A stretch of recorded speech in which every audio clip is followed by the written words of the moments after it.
Hi, I'm Wendy Ventura from Blossoming Midlife. Thanks for joining me today. We're up to day 10 of the 40-day marriage challenge, and I just wanted to acknowledge those of you who've been following on, as we're almost a quarter of the way through, for the commitment that you've made to your marriage and for valuing it and yourself and your spouse and wanting to honor God through that, as it takes time and energy to do these challenges. So today we're up to challenge 10, which is to show respect to your spouse.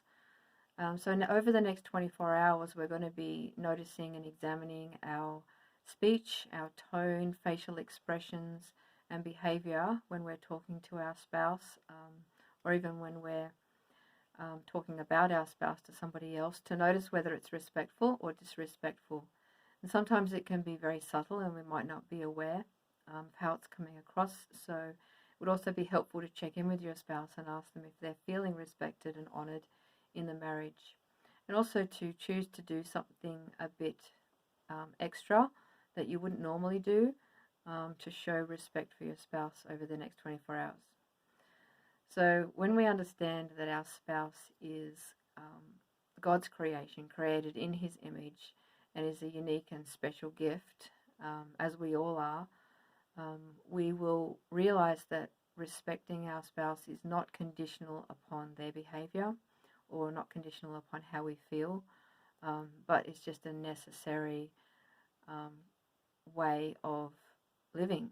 And of course, it's easier to respect someone when everything's going well, and can be harder to respect when things aren't going well, but it can also be more powerful during those times as we rely on God's strength and God's love to flow through us, to be obedient and to be able to do that.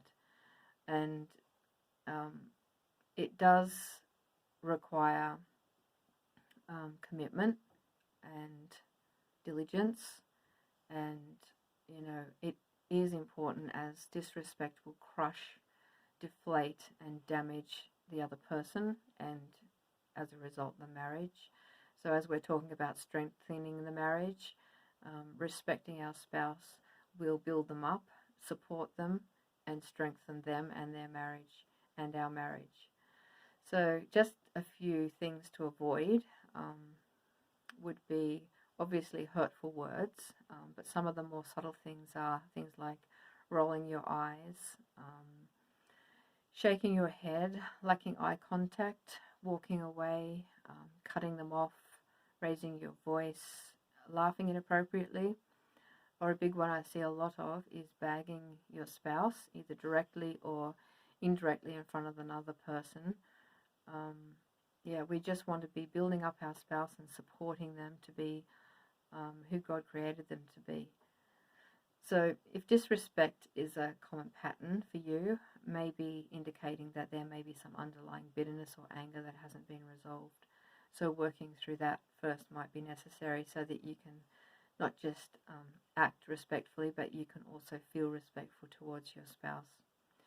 And some ideas of how we can respect our spouse might be listening to them when they speak, having that eye contact that I mentioned, even as simple as a smile, or asking how their day was and then listening, asking if there's anything that they'd like for you to do for them that day, and then following through with that, paying them a compliment, building them up, respecting boundaries in the marriage, having discussions around any big decisions that may need to be made, and I guess appreciating their contributions in the marriage, allowing your spouse to play their role in the marriage and not taking over with that, being understanding, patient, forgiving and gracious, overlooking the smaller mistakes, believing the best in them, as we mentioned the other day, and encouraging them, or even doing something special for them, such as cooking them their favourite meal,